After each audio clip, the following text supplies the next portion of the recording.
definindo todos os times do Clube dos 13 num período razoavelmente muito rápido, pra você zoar aquele seu amigo, pra você ver se seu time é freguês de algum outro time, pra você ver se seu time tem alguma criptonita, alguma mística, alguma coisa que ele não consegue, ou alguma coisa que ele consegue muito.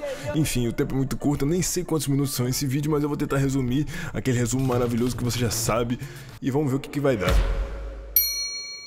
Começando pelo Bahia, fundado em 1931, se não fosse um time específico a ir reivindicar o Campeonato Brasileiro da época dos dinossauros, ele seria o primeiro campeão brasileiro da história, em 1989. O animal aqui falou errado, é 1959, tá? Óbvio que não é 1989, eu tô ficando maluco, só pode. O Bahia é um clube absurdamente inusitado pelo fato de que a sua torcida é absurdamente inusitada. Ratão tem que ir pra Disney, pô. Big Mouse tem que ir pra Disney. Queime minha língua, Ratão! Tô ao vivo!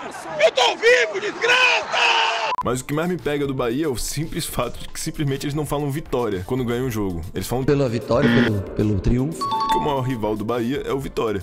E sim, isso é levado bem a sério. O Bahia é pela maioria das pessoas considerado o maior time do Nordeste, embora isso vá ofender a torcida de um time específico, caso ela esteja vendo isso aqui com certeza. Mas é de consenso da maioria das pessoas do Brasil inteiro que o Bahia é o maior time do Nordeste. Provavelmente o time que pegou a beiradinha ali do Clube dos 13, sendo o único fora dos grandes do eixo que você já sabe quais são. Por isso que ele tá sendo o primeiro citado aqui, e também respeita a ordem alfabética, né? Porque depois disso aqui não tem mais ordem nenhuma. E falando em desordem, Botafogo. Fundado em 1904, o Botafogo é um clube de muita glória no seu passado, mas que até 2024 só tinha tido glória no passado mesmo. Por mais que seja um dos 4 grandes do Rio, sempre foi de consenso nacional que o Botafogo provavelmente era a quarta força. Foi o último a ganhar a Libertadores, justamente em 2024, não tem nenhuma Copa do Brasil, perdeu sua única final contra o Juventude no Maracanã lotado. Entretanto, não é tudo de ruim pro Botafogo. Seus adeptos sempre gostam de ressaltar a importância absurda que o Botafogo teve nas primeiras Copas da seleção brasileira, o que realmente é verídico se você levar em consideração que os ídolos nacionais como Jairzinho, Newton Santos e Garrincha são grandes ídolos do Botafogo. Por fim, o Botafogo é reconhecido como o Glorioso, mas que ao longo de sua história carregou uma mística de cavalo paraguaio.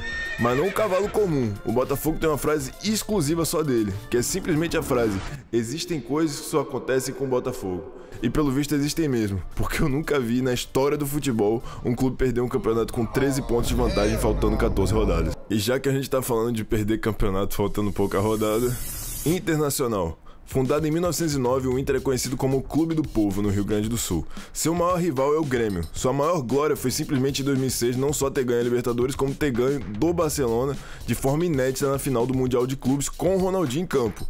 O Inter é um clube totalmente de altos e baixos e tem como seu maior algoz a falta de um campeonato brasileiro há muito tempo. Campeonato esse que ele não ganha já fazem mais de 45 anos. Em 2020 foi vice pro Flamengo. Em 2009 foi vice pro Flamengo. E naquele polêmico campeonato de 87, adivinha? Também foi vice pro Flamengo. Recuperou muito a sua moral no começo desse século, onde travou batalhas absurdas contra São Paulo, nas 3 vezes ganhando todas. Em 2005 eliminou na primeira fase da Sul-Americana, em 2006 ganhou a final da Libertadores em cima do São Paulo, e em 2010 eliminou o São Paulo na semifinal. E já que a gente tá falando dele, São Paulo. Fundado em 1930, provavelmente o clube mais novo no ano de fundação de quase todos os citados aqui. É colossal, para muitos o maior do Brasil, fundador do sócio-torcedor. Sempre teve uma infraestrutura superior à maioria dos clubes lá no início, que revelou craques como Kaká, Raí, Éder Militão, Lucas e até Cafu. O São Paulo é o maior campeão internacional do Brasil, ou seja, o clube com mais títulos continentais e mundiais. E bota mundial nisso, com 3 idas a um mundial e 3 títulos, contra o Milan, Barcelona e Liverpool. O São Paulo tinha como algoz provavelmente a Copa do Brasil, que até 2023 não tinha ganho em instância nenhuma. Mas depois desse título não tem mais nada que falte na sala de troféus. O problema de São Paulo é simplesmente o quanto ele foi e ainda é mal gerido pelo tamanho que ele tem. Ele só não é mais mal gerido que o Santos. Então vamos lá, Santos. Fundado em 1912, o Peixudo logicamente é gigante. Clube que revelou Pelé e Neymar, só isso. Mas infelizmente o Santos tem um problema absurdo com suas gestões, que parece que não valorizam o tamanho do clube. O que fez com que o Santos recentemente tenha caído para a Série B, pela primeira vez. O Santos é bicampeão mundial, um desses em cima do Benfica de Eusébio. Tricampeão da Libertadores, 2 com Pelé e 1 com Neymar, mas por mais que tenha feito vendas absurdas de jogadores, tal qual Neymar e Rodrigo, tem uma gestão tão triste, para não dizer coisa pior, que mais parece que o clube parou totalmente no tempo. O Santos é gigantesco, mas no momento desse vídeo não ganha um grande título desde a Recopa Sul-Americana de 2012 e não ganha um estadual desde 2016. Sabe quem também ganhou seu último estadual em 2016? Sim, o Vasco. Fundado em 1898, um dos mais velhos e também mais sofridos, o Vasco é o time do sofredor no Brasil. Empilhou 4 rebaixamentos para a Série B só nesse século. Vale lembrar que até 2008 o Vasco nunca tinha sido rebaixado. Teve o lendário Roberto Dinamite, que segue até hoje sendo o maior artilheiro da história do Brasileirão. Mas por mais que o Vasco seja um clube com 4 campeonatos brasileiros, uma Copa do Brasil e uma Libertadores, todas essas conquistas já fazem no mínimo 13 anos. Se a pessoa não largou o Vasco, pode ter certeza que ela não te largará, porque para conseguir torcer para isso, só amando muito. Cabuloso de fato. Ou melhor, cabuloso de fato, só o cabuloso mesmo, né? Cruzeiro. Fundado em 1921, o Cruzeiro é um dos 2 grandes de Minas. Bicampeão da Libertadores, nas suas 2 oportunidades no Mundial, infelizmente caiu pro Borussia Dortmund e pro Bayern de Munique. O Cruzeiro é um clube pouco odiado no país, tirando a torcida do rival, lógico. Talvez o Cruzeiro seja o clube com maior simpatia com o Flamengo, por exemplo. Até hoje segue sendo o maior campeão da Copa do Brasil com 6 títulos, 2 dele em cima do próprio Flamengo. O Cruzeiro tem como sua maior decepção ter sido o único clube brasileiro a cair pra Série B, dos grandes, lógico, e ficar 3 anos seguidos lá, caindo em 2019 e permanecendo até conseguir o acesso à Série A em 2022. Durante esse período, todos os outros torcedores de outros clubes se questionavam até se o Cruzeiro poderia acabar. Provavelmente não existe trauma maior que esse na vida de um cruzeirense.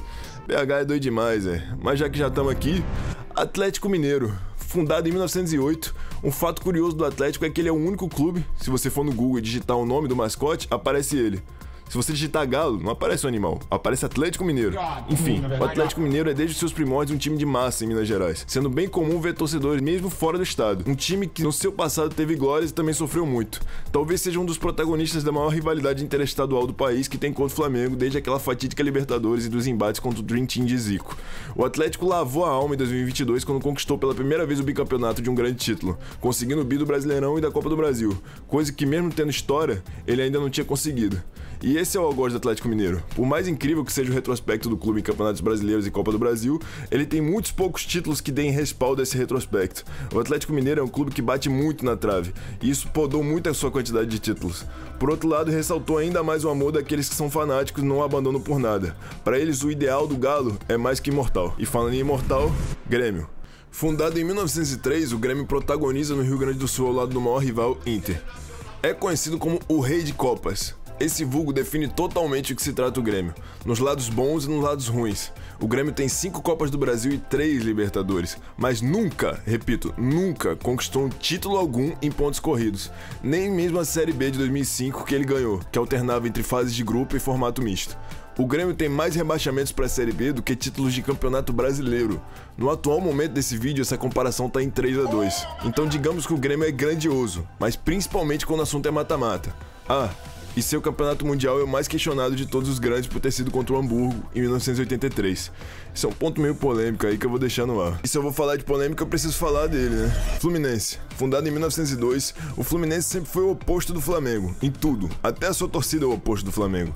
O Fluminense tinha um algoz de nunca ter conquistado nenhum título internacional em sua história, coisa que até o Botafogo já tinha. Mas em 2023 conquistou a Libertadores e em 2024 a Recopa Sul-Americana, em cima da LDU.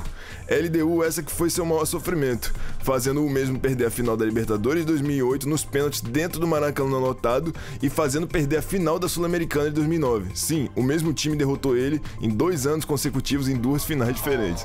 O Fluminense, como eu disse anteriormente, é muito conhecido por polêmicas, principalmente 2. A primeira é o fato de que ele subiu da Série C de 1999 para a Série A de 2000. Por um desentendimento na época, o formato foi um campeonato gigantesco com inúmeros clubes, e pelo Fluminense ter uma boa relação, ele simplesmente pulou uma série.